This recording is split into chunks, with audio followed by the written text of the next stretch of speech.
Assalamualaikum warahmatullahi wabarakatuh. Innal hamdalillah nahmaduhu wa nasta'inuhu wa nastaghfiruh wa na'udzu billahi min syururi anfusina wa min sayyiati a'malina. May yahdihillahu fala mudhillalah wa may yudlil fala hadiyalah. Wa asyhadu an la ilaha illallah wahdahu la syarikalah wa asyhadu anna Muhammadan abduhu wa rasuluh. Allahumma salli wa sallim wa barik ala nabiyyina Muhammad wa ala alihi wa ashabihi wa man tabi'ahum bi ihsanin ila yaumiddin, amma ba'du.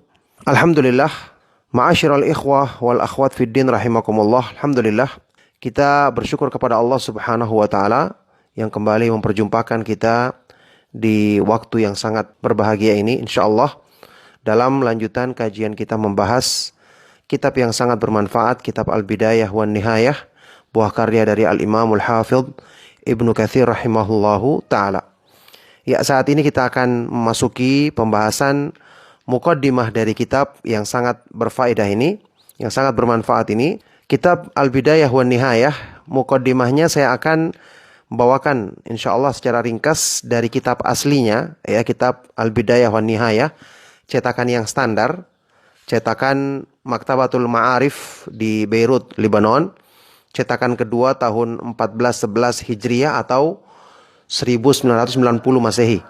Ya, ini cetakan yang standar yang selalu menjadi rujukan oleh para ulama dalam masalah penjilidannya dan masalah penentuan halamannya. Manfaatnya kita membaca atau kita mengkaji muqaddimah kitab, di situ kita akan tahu paling tidak banyak hal-hal yang berhubungan dengan misalnya ringkasan atau isi secara umum, secara global dari kitab tersebut, termasuk yang paling penting diantaranya manhaj penulisan atau metode penulisan yang ditempuh oleh penulis kitab tersebut. Karena dalam hal ini kita supaya mengetahui bahwasanya misalnya Imam Ibnu Katsir ternyata ketika menulis sejarah itu beliau berusaha untuk mengambil dari riwayat-riwayat yang sahih, sebagaimana yang sudah kita sebutkan di pembahasan yang lalu, berusaha menyeleksi riwayat-riwayat yang sahih karena nanti akan banyak kisah-kisah atau berita-berita misalnya dari Israiliyat, ya, dari kisah-kisahnya Bani Israel yang alhamdulillah ada dalil dari syariat Islam, syariat kita bagaimana cara menyikapi berita-berita tersebut. Dan beliau ternyata sangat teliti dalam masalah ini. Kita akan lihat sewaktu kita mengkaji muqaddimah kitab ini.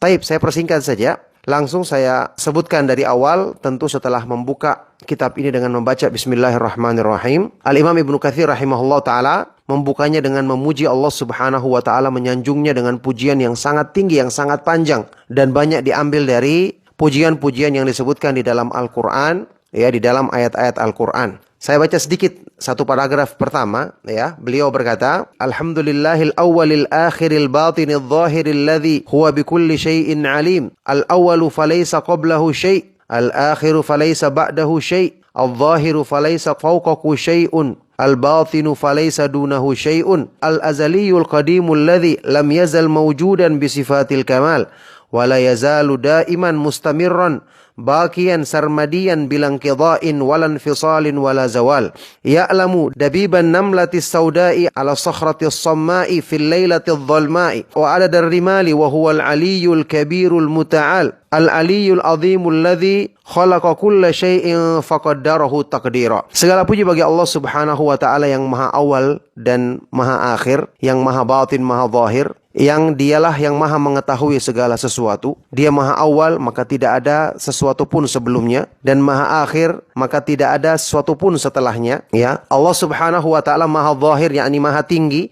maka tidak ada sesuatu pun makhluk di atasnya, dan dia maha batin, artinya maha dekat, maka tidak ada satu makhluk pun yang lebih dekat dengannya, ya, karena sempurnanya ilmu dan pengawasannya. Dialah yang azaliyul qadim, yang maha kekal abadi, yang senantiasa ada dengan sifat-sifat kemahasempurnaannya, yang selalu dan senantiasa ada terus menerus kekal, tanpa pernah terputus, tanpa pernah habis, tanpa pernah hilang. Dialah yang maha mengetahui seekor semut, merayapnya semut hitam di atas batu karang yang sangat hitam pekat di kegelapan malam yang sangat. Dia maha mengetahui jumlah pasir di permukaan bumi ini, dan dialah yang maha tinggi, maha besar, maha agung, yang menciptakan segala sesuatu kemudian menetapkan ketentuan takdirnya. Ya, banyak pujian seperti ini yang beliau sampaikan dari pujian-pujian dan sifat-sifat kesempurnaan Allah Subhanahu wa taala sebagaimana kebiasaan para ulama Ahlus Sunnah dalam memulai kitab mereka dengan pujian-pujian dan sanjungan-sanjungan yang pantas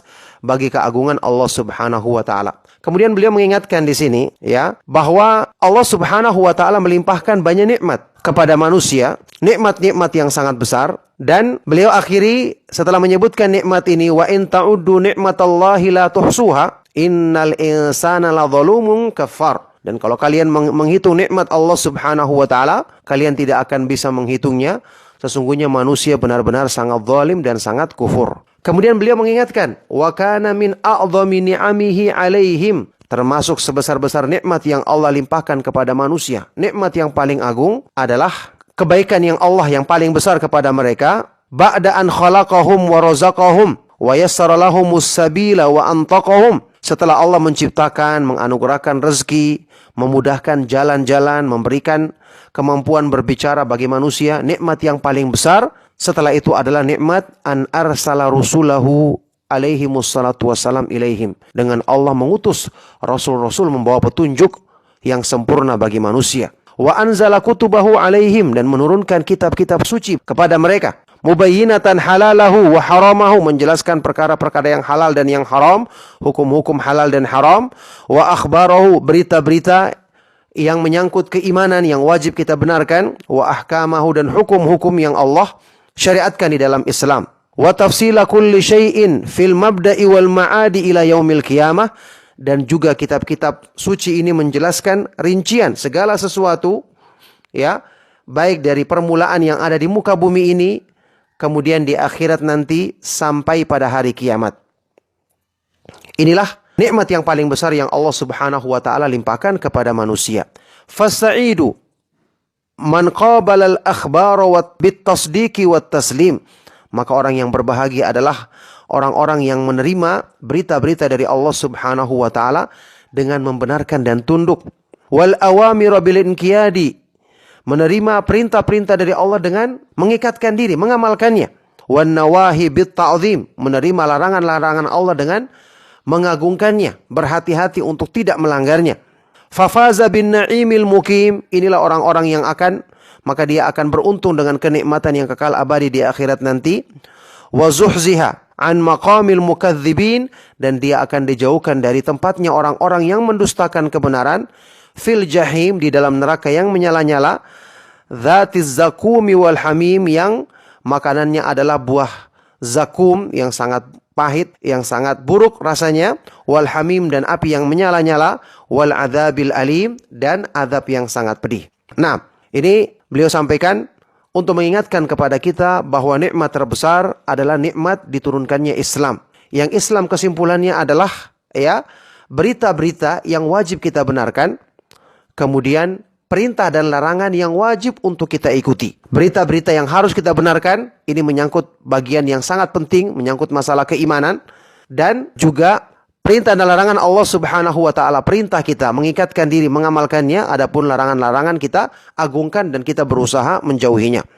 Kemudian beliau bersyahadat, asyhadu an la ilaha illallah wahdahu la syarikalah, ya, aku bersaksi bahwa tidak ada sembahan yang benar selain Allah Subhanahu wa taala, satu-satunya dan tidak ada sekutu baginya.